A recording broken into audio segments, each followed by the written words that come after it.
ನಮಸ್ಕಾರ.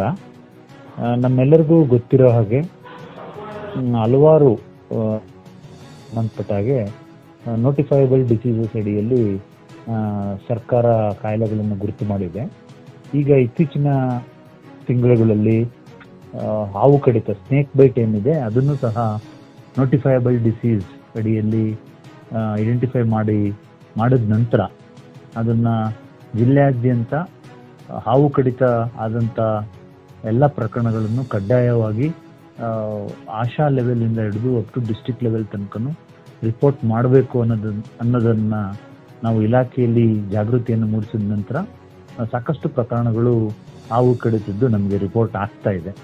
ನಮಗೆಲ್ಲರಿಗೂ ಗೊತ್ತಿರೋ ಹಾಗೆ ಮೈಸೂರು ಜಿಲ್ಲೆಯಲ್ಲಿ ಸಾಕಷ್ಟು ಕಾಡಂಚಿನ ತಾಲೂಕುಗಳು ಇದೆ ಹಾಗೂ ಕೃಷಿ ಅವಲಂಬಿತ ಗ್ರಾಮಸ್ಥರು ಹಾಗೂ ಪಾಪ್ಯುಲೇಷನ್ ಇರೋದ್ರಿಂದ ರೀತಿಯಾದ ಹಾವು ಕಡಿತಕ್ಕೆ ಎಕ್ಸ್ಪೋಸ್ ಆಗ್ತಕ್ಕಂಥ ಪ್ರಕರಣಗಳು ಸಹ ಜಾಸ್ತಿ ಇದೆ. ಇದನ್ನು ಮನಗಂಡು ನಾವೀಗ ಆಲ್ರೆಡಿ ಹಾವು ಕಡಿತದ ಬಗ್ಗೆ ತರಬೇತಿಯನ್ನು ವೈದ್ಯಾಧಿಕಾರಿಗಳಿಗೆ ಮತ್ತು ತಜ್ಞರುಗಳಿಗೆ ಪ್ರತ್ಯೇಕವಾಗಿ ನೀಡಲಾಗಿದೆ. ಆ್ಯಂಟಿ ಸ್ನೇಕ್ ವಿನಮ್ ಏನಿದೆ ಇದರಲ್ಲಿ ಮುಖ್ಯವಾಗಿ ನಾವು ಎಲ್ಲ ಆಸ್ಪತ್ರೆಗಳಲ್ಲೂ ಸಹ ಲೋಡಿಂಗ್ ಡೋಸ್ ಏನು 8 ವಯಸ್ಸನ್ನು ಏನು ಕೊಡಬೇಕಾಗಿದೆ ಅದನ್ನು ನಾವು ಎಲ್ಲ ಪ್ರಾಥಮಿಕ ಆರೋಗ್ಯ ಕೇಂದ್ರದಲ್ಲಿ ಲಭ್ಯ ಇಟ್ಕೊಂಡಿದ್ದೀವಿ.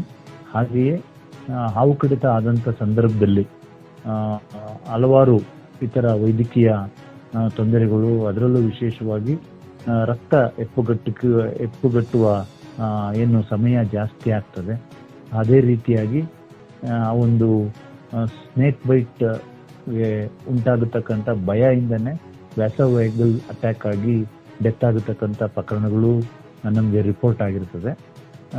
ಇದಕ್ಕೆ ಲೋಡಿಂಗ್ ಡೋಸೇಜನ್ನು ASVಯನ್ನು ಕೊಟ್ಟು ತದನಂತರ ಅಡ್ಮಿಷನ್ ಮಾಡಿ ಮಾನಿಟರ್ ಮಾಡತಕ್ಕಂಥದ್ದು. ಹಾಗೆ ಹಾವು ಕಡಿದ ಜಾಗದಲ್ಲಿ ಏನು ಅಲ್ಸರ್ಸ್ ಆದರೆ ಅದನ್ನು ಗುಣಪಡಿಸುವ ನಿಟ್ಟಿನಲ್ಲಿ ಈಗ ಆಲ್ರೆಡಿ ಸಾಕಷ್ಟು ತರಬೇತಿಗಳು ನೀಡಲಾಗಿದೆ ಮತ್ತು ವೈದ್ಯರು ಹಾಗೂ ತಜ್ಞರು ಇದ್ರ ಬಗ್ಗೆ ಪರಿಣಿತಿಯನ್ನು ಹೊಂದಿದ್ದಾರೆ. ಈ ನಿಟ್ಟಿನಲ್ಲಿ ಎಲ್ಲ ಸವಲತ್ತುಗಳು ಜಿಲ್ಲೆಯಾದ್ಯಂತ ASV ಲಸಿಕೆ ಹಾಗೂ ಅದರ ಟ್ರೀಟ್ಮೆಂಟ್ ಮಾಡೋ ಬಗ್ಗೆ ಪರಿಣತಿ ಎರಡೂ ಸಹ ಲಭ್ಯ ಇದೆ. ಇದನ್ನು ಸಾರ್ವಜನಿಕರು ಸದುಪಯೋಗ ಪಡಿಸ್ಕೋಬೇಕು ಅಂತ ನಾನು ಕೇಳ್ಕೊಳ್ತೀನಿ.